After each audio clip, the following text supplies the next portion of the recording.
What's going on, guys? Welcome to the channel. Today's officially gonna be the first day we start turning into this thing. Now, remember I told you guys we're gonna do a lot of things to it. It's gonna look a lot different when we're done with it. But today, I want to dig into what I think is gonna be the most tedious of the jobs. It might be, hopefully it's not, but I told you guys before, this thing has a really weird long arm kit on it. Get down here and show you guys. So we didn't put this kit on. It was already on the truck when Don bought it. And what it is, we can't figure out what it is, if it's an actual legit kit or whatever it may be. But it's a long arm. So you have a long lower arm that comes back to here, and it bolts in here. And someone didn't learn how to weld before they welded this to the frame. Thankfully, that will probably just fall off, but that's all fine and dandy. They use a nice Johnny joint here, greasable, looks like nice tubing here. Now, what I don't understand is a lot of these aftermarket kits, or at least this one, they take the short arm that goes on top and they put it into the factory lower bracket. The factory upper bracket's right here.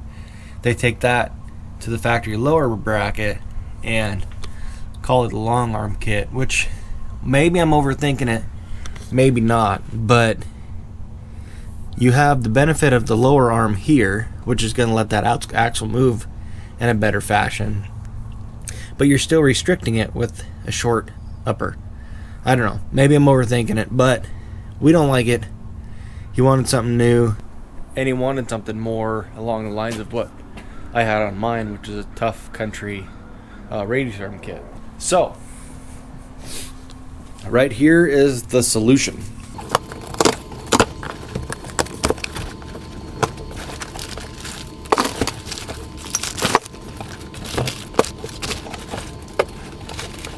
So this is our Tuff Country long arm conversion for the 3rd gen diesel trucks, gas to 3/4 ton.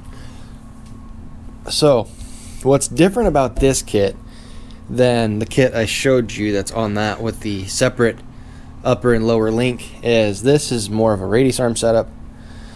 And what's going to happen is we have the lower links here and the upper links here. Well,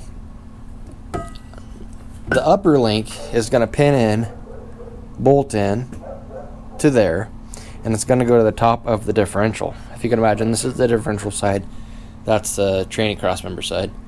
So you only have one link going back. The kit is fairly straightforward and simple. You get your upper and lowers. You get your new crossmember brackets. These are shims for the crossmember.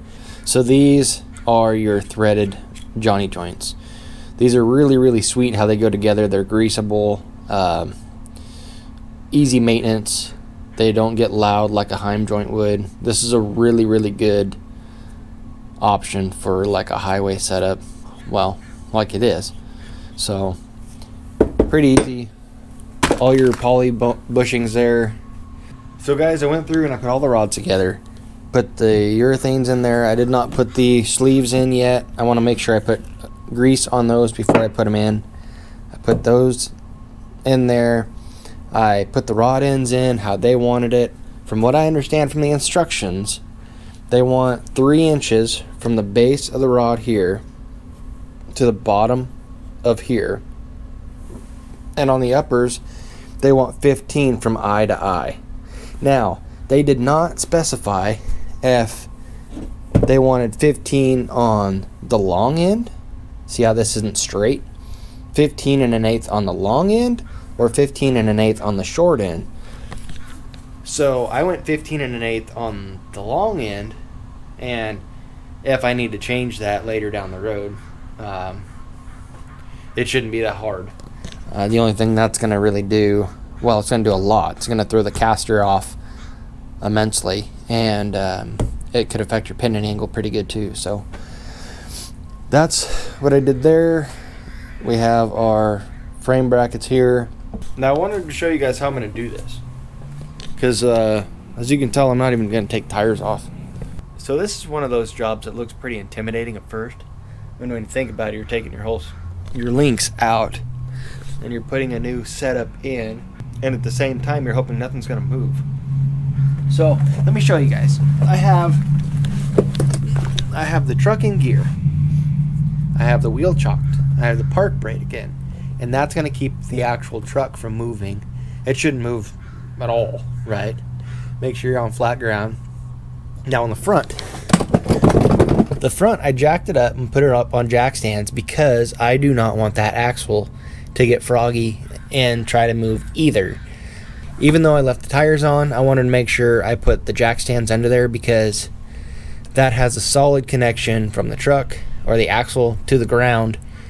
Nothing's going to move, nothing's going to slip, and if it does, we're going to have huge issues. And thirdly, I'm going to do it one side at a time. Everything is independent. The left and the right side are not connected like this. These brackets do not go all the way across. They go in with the transmission cross member. So we're going to do everything one at a time. We're going to start by taking the upper link off. We're going to take this bracket off. Okay. We'll take our upper link out and we'll start cutting this bracket out. Shouldn't be that bad. And then what we're going to do then, we'll get the frame cleaned up. We'll kind of spot it with some spray paint, and then we'll go back and we'll actually take our lower off, because it'll be time to do that. Get this bracket off, which I told you before, because of these beautiful welds, I don't think that's going to be too hard. You have your 2 through bolts there. Get this off. Get everything cleaned up. Get the new bracket in, and we'll get this side pinned back in.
tell you, today's just not my day. As you can tell, we still have a whole half here of a kit for this truck. We got one side. We're losing light, so we got one side. If you can see that, it's pinned in. I gotta go get some new bolts because the bolts that came in the kit, it might be dark, I'm sorry, but the bolts came in the kit too long. They didn't send the right bolts. We got the, here, let me see here. We got the old bracket out. We got the new bracket in. We got the bars in. We got fought a little bit. It did fight us. But there is light at the end of this tunnel. We got one side in. Tomorrow, or the next time you guys see us, we're going to be doing that side. So as you guys can see there, we got the one side in. I got to get new bolts. The bolts they sent, they were supposed to send some 4-inch bolts for basically this end right here. But what they sent was all 4.5, and it's too long. I don't like it. I could make it work. I don't want to make it work. I want it to be right. So next time you see us, you're going to get a 2 for this week. We're going to be finishing up. We're going to be getting the right bolts. We're going to finish this side up, which isn't going to take much. And then we're going to hammer out the other side, because hopefully, the other side will have a little more room, because this side, I was fighting the front drive shaft to get some of those welds cut off. But the other side, we should have room. The exhaust is going to be our main factor there. The exhaust pipe runs pretty close to that bracket. So we'll see what happens there. I want to mount one of those on the truck to see if it rubs or how bad it rubs. Want to get our trimming figured out before we put the new bumper cover on. Man, it's just going to be it's a project. It's a project. So I'm gonna leave you guys there. Let me know what you think down below. This kit, it's a good kit, you know. It's worth it. It's worth it. Today just wasn't our day. A few things went right. A lot of things just I don't know, just wasn't cooperating. And everybody's gonna have those days. So leave a comment down below if you want any of these parts. This kit part, like I said in the last video, you gotta check out IBuildMyDiesel. If there is something on that website you don't see that you're interested in, shoot them a message. That's a growing website, growing business. They want to know what you guys want, so hit them up. You know, give them a chance. With that, I'm going to let you guys go, and we will see you on the next one.